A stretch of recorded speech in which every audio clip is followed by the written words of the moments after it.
Olá, eu sou o professor Tiago Eurico de Lacerda e eu quero cumprimentar e agradecer ao Richard e à Mayumi pela realização das leituras que fizeram entre filosofia, humanidade e engenharia química dentro da UTF-PR. E essa apresentação que nós estamos fazendo aqui é apenas um dos resultados da pesquisa que nós iniciamos lá na universidade e que agora apresentamos aqui no Encontro Nacional Claretiano de Iniciação Científica, o ENSIC. Então, boa apresentação. Boa tarde, meu nome é Richard. Boa tarde, meu nome é Mayumi. Nós estamos no quarto período de Engenharia Química e o nosso trabalho que nós vamos apresentar está relacionado com as revoluções tecnológicas e o papel do engenheiro químico de acordo com os conceitos de Hannah Arendt no cenário pandêmico mundial. De início, uma breve contextualização é que neste trabalho escolhemos apresentar sobre a Hannah Arendt e a instrumentalidade do Homo Faber e do animal laborans, conceitos criados pela própria pensadora alemã, abordadas em seu livro A Condição Humana. E assim, por meio de sua visão sobre o assunto, explicaremos rapidamente sobre os conceitos de Homo Faber e animal laborans e falaremos sobre as evoluções tecnológicas e o papel da engenharia no cenário pandêmico mundial. De início, então, vamos falar brevemente sobre quem foi a Hannah Arendt, dando ênfase na sua obra A Condição Humana, e acerca de diversos pontos que a autora aponta. E por último, mas não menos importante, sobre a crise pandêmica que a gente está vivendo atualmente e a engenharia associada a ela. Então, a Hannah Arendt foi uma pensadora alemã, nascida em Hannover no ano de 1906 e faleceu no ano de 1975. E após um tempo, ela e sua família se mudou para a Prússia. Sua formação acadêmica começou em 1924 na Universidade de Marburg, onde foi aluna de Martin Heidegger. Aqui no slide temos uma foto dela. E falando agora mais especificamente sobre a sua obra, A Condição Humana, a Hannah Arendt inicia analisando a evolução do ser humano, visto que o mesmo conseguiu o prodígio de enviar um homem para fora do planeta Terra, um fato que anos atrás não passava na cabeça das pessoas, de ninguém. E com isso ela fez uma analogia de que esse era o primeiro passo para libertar os cidadãos da prisão que poderia ser o mundo que todos nós vivemos. Ademais, a autora utiliza do conceito de vida ativa, o qual pode ser relacionado com o trabalho em ação, o próprio labor, e ao passo que a condição do mesmo é a própria vida. E ainda, a Hannah Arendt passa a estudar a sociedade em si, analisando cada camada do corpo social que apresenta os mais diversos tipos de trabalhos, dividido entre todas as pessoas. E em sua visão, isso não passa apenas de artificialidades da vida e da essência do ser. E por fim, um fator preponderante é de como o labor, o trabalho e a ação associam-se entre si, pois relacionam-se todos os estágios da vida. Na brilhante obra, A Condição Humana, a gente encontra os conceitos de Homo Faber e o animal laborans, que é uma construção magnífica elaborada por Arendt, na qual o Homo Faber é o produtor de utensílios para facilitar e melhorar o seu trabalho, e ele acaba por se perder em seu meio, passando a ser um animal laborans. E ele vai se tornar um novo utensílio em meio às máquinas que hoje ditam movimentos que anteriormente eram impostos pelo homem.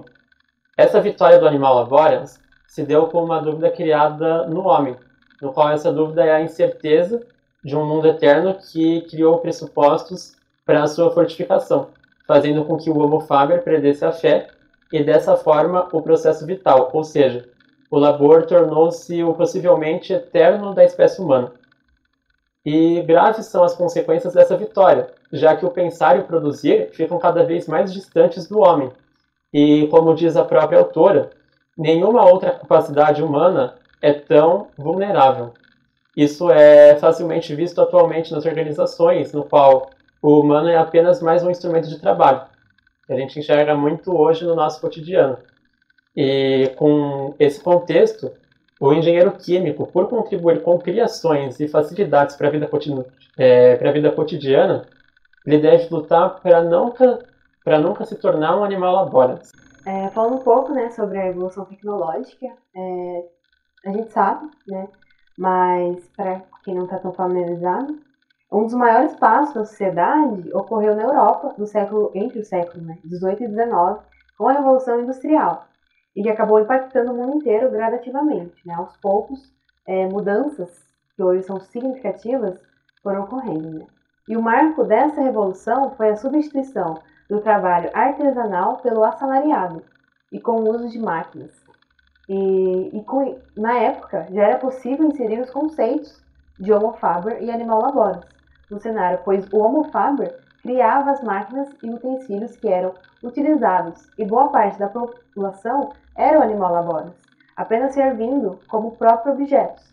Eles apenas trabalhavam, não pensavam, não tinham uma expectativa de algo além do trabalho. E o capitalismo, que havia começado no século XV, em sua primeira fase apenas estava presente o mercantilismo e a troca de produtos. E com a Revolução Industrial, iniciou-se sua segunda fase. E devido ao crescimento demográfico excessivo da época, junto com a expansão das cidades, era necessário que houvesse uma produção com mais eficiência e maior escala. E assim, esse sistema econômico foi um fator preponderante para as revoluções tecnológicas.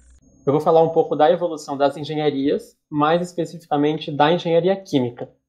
E desde os anos de 1800, no século XIX, a engenharia química ela fez presente na sociedade do mundo inteiro e ela se propagou ainda mais com a Revolução Industrial, que foi apresentada anteriormente como uma propulsora para o desenvolvimento do corpo social inteiro. Mas foi apenas em meados do século XIX que a engenharia química foi oficialmente criada e ela acaba englobando diversos ramos da sociedade. Então aqui no slide a gente tem um exemplo de fármacos, na qual o engenheiro químico pode atuar em diversas partes do processo de criação e produção, principalmente em larga escala de fármacos. E do lado direito também temos fotos de cosméticos, no qual o engenheiro químico também pode criar tanto até na elaboração de novos cosméticos e também na produção em larga escala, e esses são só 2 exemplos dos diversos que ele pode atuar. Falando um pouco do cenário pandêmico mundial, no fim de 2019, em Wuhan, na China, que houve o início da contaminação e transmissão de uma nova coronavírus, nomeada SARS-CoV-2, propulsora da Covid-19. E essa doença apresenta consequências que variam, indo de processos assintomáticos a quadros graves.